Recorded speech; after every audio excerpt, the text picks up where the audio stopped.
Just protect yourself at all times.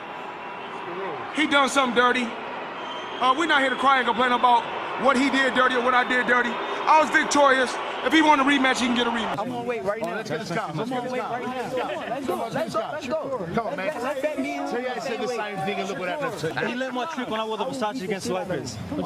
You know what? I'll tell you what. Tell him stay focused. Tight 25%. Tight 25% and fight Devin. How about your fighter fight me?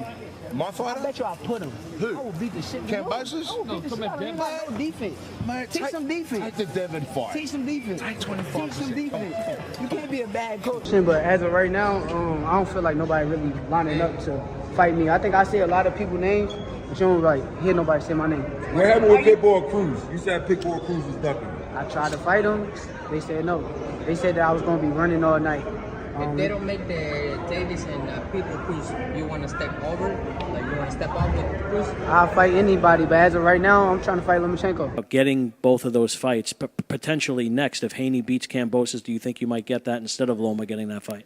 I think whoever I fight is going to be a big fight. Whoever I fight, as far as anybody in that lightweight division, it's all big names, but I'm down to fight whoever. I'm with whatever they want to put in front of me, I'm with that. Like, I'll be honest, you know, I used to think Devin Haney was the most boring fighter in the dance sport. But at least Devin Haney tries to knock people out. It's just Devin Haney just has the inferior, you know, genetics, you know. His genetics are beyond horrible with his sloppy legs and his weak body frame and all that stuff, you know. But Shakur, that guy will put anybody to sleep, and they can say whatever the fuck they want. They can hype him up and all that stuff, but I really feel bad for him because there's no way they could put him on pay-per-view. He can't sell a fight. What you gotta see, I'm not even focused on any of those fights right now. My main focus is Loma being victorious, and then we can go from there. After Saturday night, once I'm victorious, I'll tell you what's next and how I feel and everything like that. My main focus is Lomachenko. That's the only person that I see. That's all I've been, you know, watching, studying, you know, for this 8-week training camp. The 8 weeks that, you know, maybe it's like 9 weeks out that we signed the fight or whatever, and I knew I was fighting, but I've been training for months. Yeah, I mean, I knew that it was a good fight. I was definitely confident that I won the fight, but I knew that it was a close fight. You know, of course, he won rounds. I knew going into the fight that it wouldn't be an easy fight. I had to go through the fire to win. I knew Loma was a crafty veteran, and I couldn't just, you know, go in there and just jab and, you know, move around, use my distance. I knew that I had to, you know, take it to him and fight a fight that you guys haven't seen me ever fight before, and I felt like that's what I did tonight. And me being a fighter, me saying that I'm #1 pound for pound. Some fights, not every fight is going to be pretty. Some fights you got to show, you know, the versatility and you know, different styles, and that's what's good about me is I could go through the fire, I can box, I can jab, I can invest in the body. I just show that, you know, me being a young vet in the game at 24 years old, that you know, I have experience in that ring. Yes, of course. I feel during the fight. I feel I take this fight. I control this fight. I control every round. For me, it's a big question. What happened in the result today? I win in this fight. So for me, of course, it was a big surprise. And then 12 rounds, and I was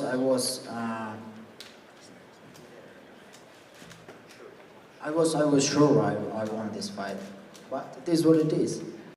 Things happen, but Devin Haney's gonna have a great career. You know, he's gonna have a great career. Crazy skills, good boxing ability, and I will always be proud of him, always. You know, that's why, even like Shakur, you know, I had a chance to train him the other day in the gym. Shakur is an amazing fighter.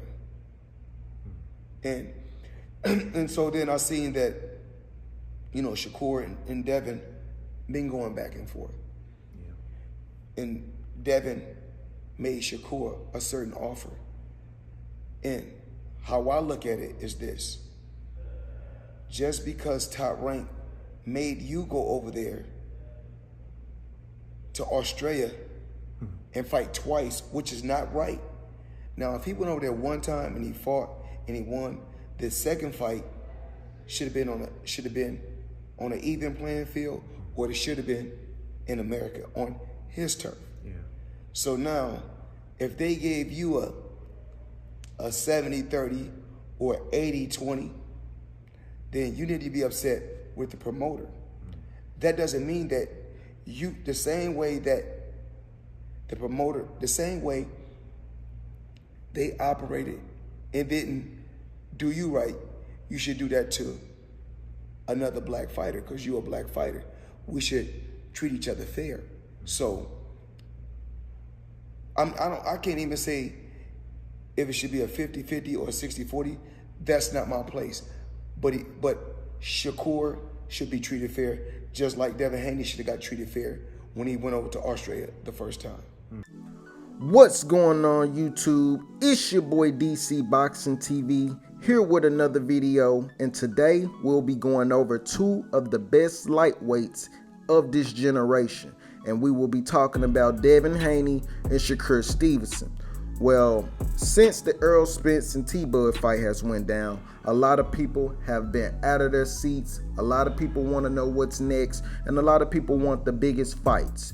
And one of the biggest fights that everybody is talking about is Devin Haney possibly going up against Shakur Stevenson. He is. I'm a bad motherfucker. Y'all know that. We gonna see. Y'all know that. You are. Okay, you are. So all this beat the shit out of me, that shit dead. That shit somewhere else. I don't know where y'all get. Well, I guess you guys all do know by now that Devin Haney will be moving up to 140 pounds to fight Regis Prograis to become the WBC champion at 140 pounds. Now, what does that say? It says a lot, because if Devin Haney moves up to 140 pounds, are we looking forward to Devin Haney to backtrack? You know, earlier I seen something on Twitter that had both of the young fighters at a uproar. Okay, these fighters went back and forth on Twitter. I haven't seen nothing like it in a long time, y'all. But somebody by the name of Boxing Barbecue decided to tweet out, "Gang, gang, imagine if Shakur Stevenson did land the fight with Haney to become undisputed too."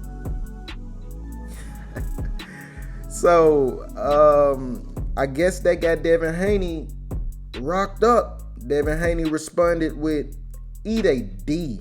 It will never happen." So the first thing that came to my mind was like, whoa. You know what I'm saying? Anytime you invite somebody to eat, you know, hey, them fighting words right there. So of course I couldn't sit back. I had to see more of what was going on. And Shakur Stevenson responded back by saying, "You know you can't fuck with me. Stop capping for Twitter. I would fight you for 25% if you bet your whole purse on the fight. Let's get into some gangster shit." So as you can see, Shakur Stevenson wasn't backing down, and it got real from there. And let's keep going. Devin Haney responded back by saying, "Nigga, the fuck out of here. Where was all that negotiation when you had the offer? Don't let what Bud did gas you up. You know I got something lined up. Stop crying to the WBC. I'll be back to 35, gangster." So, you know, I felt like, he talking to, he talking that shit, and he moving up. So, you know, I feel like Devin Haney definitely wasn't scared. You know, I feel like Devin Haney definitely is trying to fight. So I wanted to see more of this. You gotta understand, this is Twitter. So everything that I'm saying is facts, y'all. So you just keep reading with me, follow along. Shakur Stevenson responded back by saying, "Exactly. You gonna ignore what I said cause you is a, what happened to, they say everything but let's fight, clown. Put your money where your mouth is, P word." You know, I would have said the other word, but you know, he in his bag, you know what I mean? He was talking crazy, you know. So Shakur, And Devin, it's forever gonna be smoke between those guys. But man, I ain't think it was gonna go like that. You know, they talking like that. We might say, hey, I want to tell Regis Program, hey, hold your belt, okay? Hold the WBC over there at 140, because I got some business to handle at 135 pounds, and it's Shakur Stevenson. Devin Haney and Shakur Stevenson, let's get it on, man. You know, he want it. He want the smoke. Now, when it comes to betting purses and putting your money up, I don't want to get into all that, because you guys fight for a living, and the last thing I would want one of you guys to do is take a ass whooping and don't get paid. You know, that's crazy right there. But yeah, man, the lightweight division is heating up. They getting hot. T-Bud and Earl has set a flame off in the boxing industry. So yeah, man, I had to give you guys this breaking news, man. Shakur Stevenson and Devin Haney look like they're having a back and forth. Where do we go from here? After Devin fight Regis Prograis, will he move back to 135? I doubt it. Shakur Stevenson, will he move up to 140 to fight Devin? Possibly. You know, I wouldn't see the reasoning or the problem why he wouldn't. But I just feel like neither one of these guys can mess with Gervonta Tank Davis. Hey, sorry I had to throw it out there, but hey, you know what I'm saying? You got to put the King name somewhere where it's supposed to be of the lightweight division. So, yeah, man, we're going to let them guys have it. What's next for Tank is what we all want to know. You know, what's next? And as of right now, man, looks like everything is pretty quiet. You know, we haven't heard too much from Tank Camp. So yeah, man, hopefully he's in good spirit. He's just getting together. Somebody said he's already ready to fight. You know, he's been in training since he stepped out of that cell, and I'm happy for him. I'm happy he's doing better. And hey, look, man, look what's going on. But yeah, man, like I told you guys in my last video, my predictions came wrong about the Earl Spence and Terrence Crawford, and I hope my prediction don't come wrong about any other fight here in the future. Of course, you guys know we got Devin Haney fighting in October against Regis Prograis for the WBC. Then we'll have the Charlo twin fighting up against Canelo Alvarez here in September. So yeah, man, this has been a great year for boxing so far, and hopefully we just keep it going, man. But yeah, that's all I got for you guys today. Into the next round, it's your boy DcBoxingTV, and we are out into the next round. Wake up. Do it to him. Put it on his ass. I pick Ryan. I don't know why. You pick Ryan, you pick Tank. Why do you pick Ryan, Robert? Because the way he looks. Soft ass nigga.